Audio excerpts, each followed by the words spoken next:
4월 20일입니다. 출애굽기 20장 1절에서 20절까지 말씀 봅니다. 하나님께서 이집트에게 7가지 재앙을 내리셨습니다. 그럼에도 불구하고 바로는 이스라엘 백성을 내보내지 않았어요. 이렇게 그들이 고집을 부리게 내버려 두신 이유가 있습니다.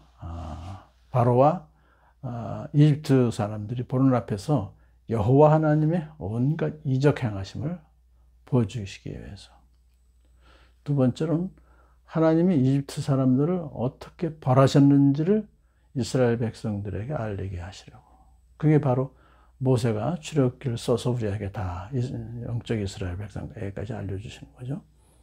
세 번째로 하나님이 주님이심을, 여호와이심을 이스라엘 백성들에게 알리기 위해서 그렇습니다. 여호와 하나님은 언약의 하나님이시죠. 족장들과 맺으신 언약을 성실히 지키시기 위해서 이제 출애굽하셔서 약속의 땅 가나안으로 인도해 내시는 구원의 하나님임을 이스라엘 백성들에게 가르쳐 주시기 위해서 그렇게 바로가 고집을 부리게 하신 거죠. 자, 이제 8번째 재앙으로 들어갑니다. 모세와 아론이 바로에게 가서 하나님의 말씀을 전합니다. 나의 백성을 보내서 나를 예배하게 하여라. 이렇게 명령을 했어요. 만일에 나의 백성 보내기를 거절하면 내일 이집트 안으로 메뚜기 떼가 들어가게 할 것이다. 라고 말씀을 전했어요. 그러면 메뚜기 떼가 들어와서 7번째 재앙이 이제 우박 재앙 아닙니까? 거기 피해를 입지 않고 남은 것을 다 먹어치우겠다. 들에서 자라는 나무들까지도 모두 메뚜기 떼들이 먹어치우게 할 것이다. 이것은 너희 조상이 이 땅 위에 살기 시작할 때부터 오늘까지 너희가 전혀 보지 못한 일이다. 처음 보는 일이다. 왜냐하면 그 땅에도 자연적인 그런 메뚜기 떼들의 습격이 있었습니다. 사실 그 메뚜기 떼들이 한번 몰아닥쳤다고 하면 피해가 너무나 컸어요. 그래서 이집트 사람들은 메뚜기 떼가 오면은 이것은 천벌이다 생각했습니다. 그런데 하나님께서 이렇게 이번에 8번째 재앙으로 메뚜기 떼 임하게, 그 피해하고는 비교가 안 될 정도로 무시무시한 상상을 초월한 그런 재앙이 이제 내리게 될 것입니다. 자, 그런데 이번에도 이 재앙은 고센 땅, 이스라엘 백성들이 사는 땅에는 안 내려요. 안 내리게 하시는 거예요. 그러니까 하나님께서 내 백성이라고 그랬죠. 지금 내 백성은 사실상은 법률적으로는 지금 이집트 왕의 노예들이 아닙니까? 그런데 하나님은 네 백성이 아니라 내 백성이다. 내 백성은 내가 보호할 것이다. 라고 하는 것을 강하게 나타내신 거죠. 자, 이 말을 들은 바로의 신하들이 지난번까지는 바로와 함께 고집을 부렸었는데 이번에는 달라졌어요. 바로에게 강력히 권고합니다. 이 사람을 내보내서 그들의 주 하나님을 예배하게 하심이 좋을 듯합니다.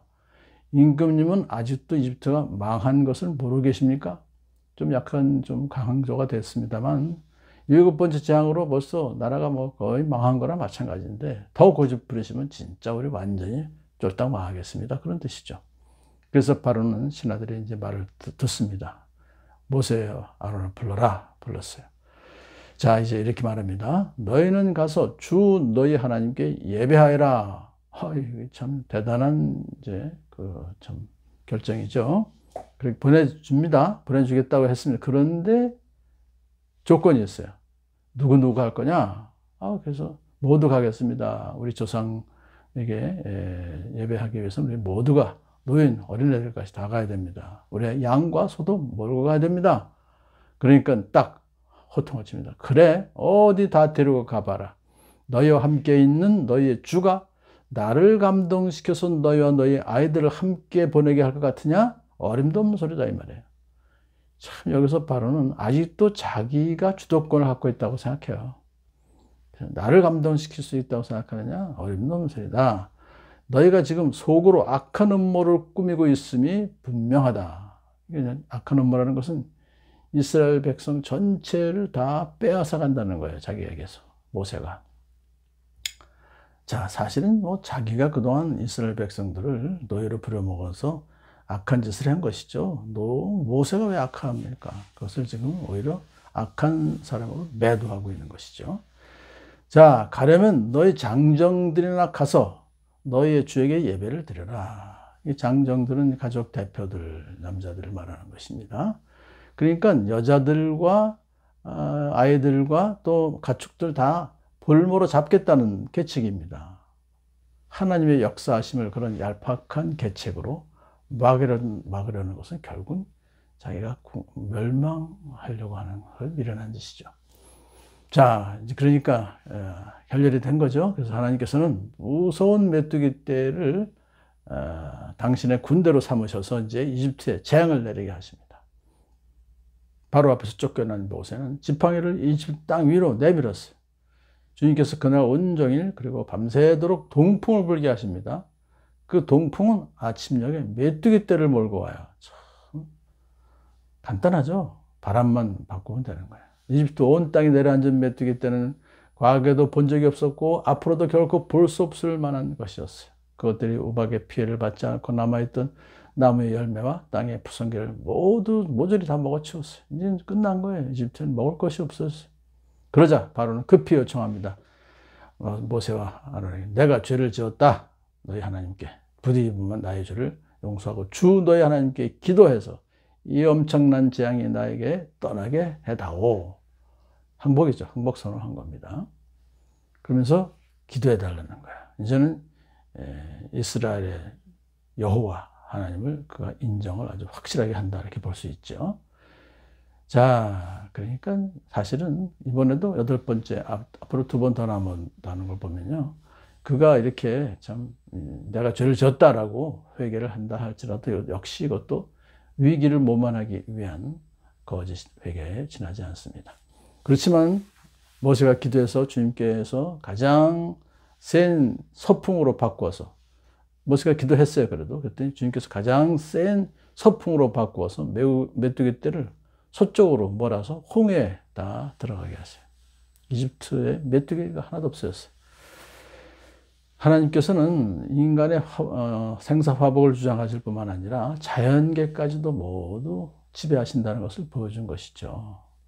그러나 주님께서는 바로가 여전히 고집을 부리게 하셨으며 바로는 여전히 이스라엘을 내보내지 않았다.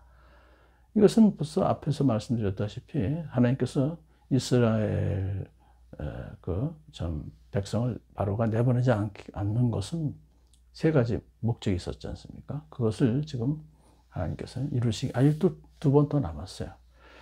자, 이제 이스라엘을 구할 날도 얼마 남지 않았습니다. 모든 하나님의 구원 계획은 하나님께서 또한 세우시고 이루어 주십니다.